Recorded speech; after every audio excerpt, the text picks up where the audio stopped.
Primeira verdade universal. Não existe o ser humano. Eu sou um espírito.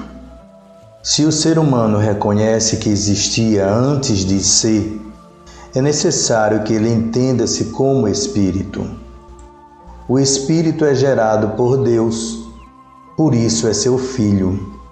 Se formos buscar definição do espírito nas transmissões dos enviados de Deus, encontraremos em Allan Kardec, no seu Livro dos Espíritos, a informação de que o espírito é o princípio inteligente do universo.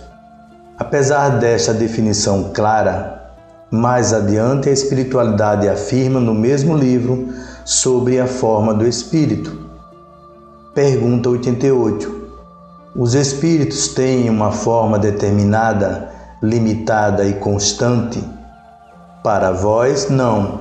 Para nós, sim. O espírito é, se quiserdes, uma chama, um clarão ou uma centelha etérea. Fica então o aviso. Não podemos reconhecer o espírito por sua forma, pois ainda não a entendemos. Portanto, se queremos saber quem somos nós, os espíritos que habitam uma carne, temos que procurar a nossa ação e não a nossa forma. Por princípio inteligente do universo, podemos entender a própria inteligência da forma como a conhecemos. Por isto, se queremos nos procurar nas ações que praticamos, temos que entender que somos a inteligência que habita o corpo. Esta parte do ser humano que até hoje a ciência não conseguiu entender e nem mesmo mostrar fisicamente é o que somos nós, mais nada. O resto é acessório para a vida carnal. Não temos braços, pernas, coração e pulmão, pois a inteligência não precisa disso para sobreviver, mas sim o corpo. Estas partes apenas servem para fazer o corpo funcionar e conviver com o mundo em que habitamos. Por isso Kardec comentou no Livro dos Espíritos, depois da resposta da espiritualidade à pergunta 88. Representam-se ordinariamente os gênios com uma flama ou estrela sobre a fronte. É uma alegoria que lembra a natureza essencial dos espíritos. Colocam-na na altura da cabeça, porque aí está a sede da inteligência. Devemos nos lembrar que se hoje pouco conhecemos da inteligência, por volta de 1880, quando Kardec escreveu o Livro dos Espíritos, a psicologia, ciência que estuda a inteligência, ainda engatinhava e por isso o codificador não pôde traçar informações mais precisas. Hoje podemos conhecer a inteligência como a capacidade de receber informações e sentimentos, analisar, tomar decisões e comandar a prática de atos.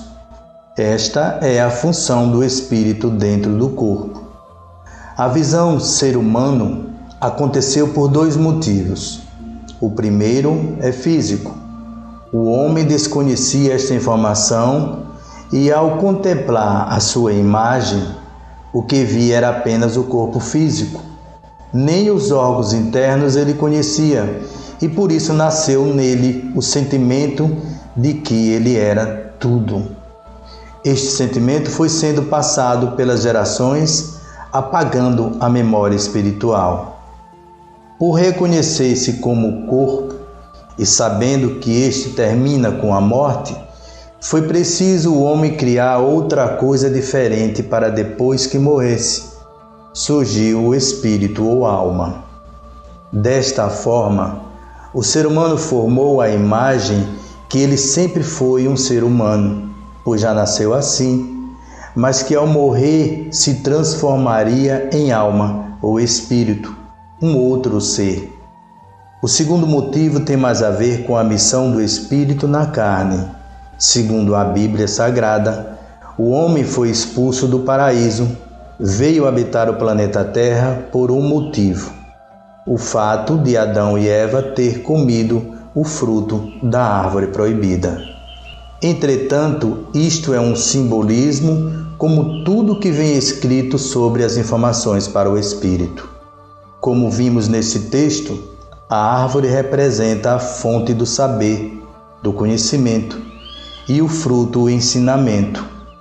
O espírito foi expulso do mundo espiritual e teve que habitar uma carne, porque quis possuir o conhecimento, quis ser Deus, que não lhe era permitido, a árvore proibida. Nesse texto, a primeira árvore e seus frutos representam os ensinamentos que, quando ingeridos, nos dirão que os habitantes do planeta Terra são as inteligências que se encontram dentro de corpos físicos.